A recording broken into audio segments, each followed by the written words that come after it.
Freud theorized that sexual abuse, usually perpetrated by fathers, was the root cause of hysteria in 1896. However, in 1905, he recanted his theory due to pressure from his peers. He then suggested that female children were fantasizing rather than remembering. In 1992, parents accused of abuse by their adult children formed the False Memory Syndrome Foundation. The parents claimed that their now adult children were being brainwashed by their psychologist. The claim was that the psychologist planted memories that did not happen. The Me Too movement started in 2006 on social media platforms such as MySpace. Tanara Burke started the Me Too movement with black girls and women. The movement helps survivors of assault seek the appropriate resources. The movement affirms empowerment through empathy and community-based action. On campus, we ask faculty and students important questions.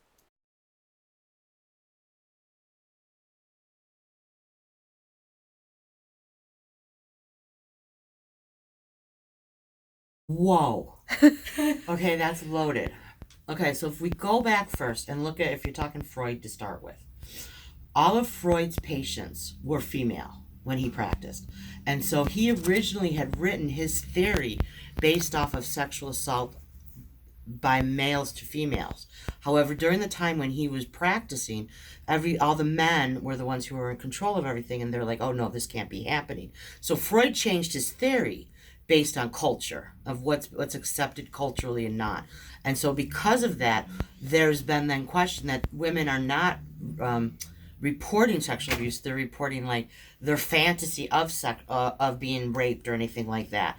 So over time, because Freud was such a big factor in the beginning, especially in regards to sexual abuse or trauma, because Freud's stuff was some of the earlier stuff, and it makes people then question. And I think that people don't, even though it was a result of the times, people don't like to know that that stuff happens, and it does. And because it does happen, people shy away from even gaining more knowledge of it. Well, you guys got it when you was over and talking just about your project, and the reaction people had just to hear your conversations is crazy.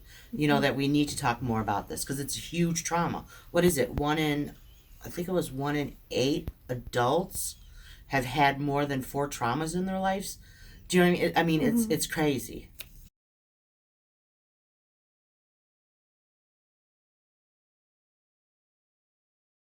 I wonder if anyone thinks that they're doing it just for publicity. Um, However, I think if they're thinking that way, they're missing something big, because no one wants to be known for their traumas, and they're putting themselves out there saying, "This is what happened to me," and so anyone who thinks like questions if they really happened to them, I think has issues themselves.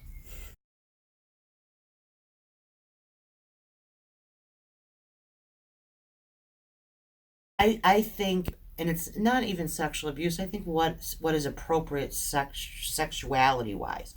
I think we as society stay so far away from talking about sex or what does it entail, that it's such a cultural taboo to like talk about sex um, and I think people don't realize that talking, and it's not about sex about, but talking about human sexuality is talking about all areas of sexuality.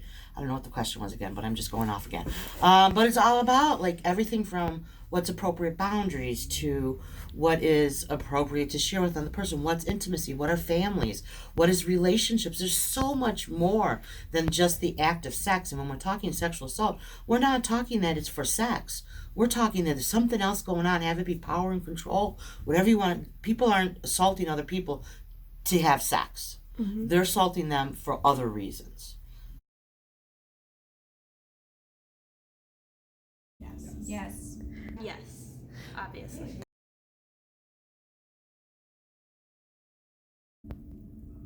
It's very controversial topic today.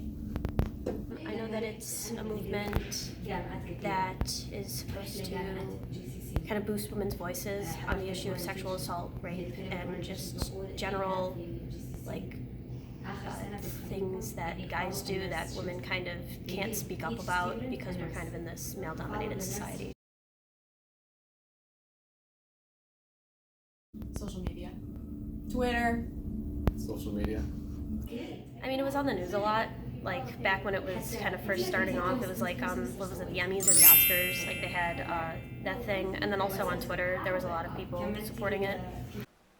Nationwide, 81% of women and 43% of men reported experiencing some sort of sexual harassment and/or assault in their lifetime. When testing whether false recognition effects are confined to subjects who have reportedly repressed and then recovered childhood sexual assault memories, the recovered memory group still showed higher overall false recognition than the other groups in the experiment.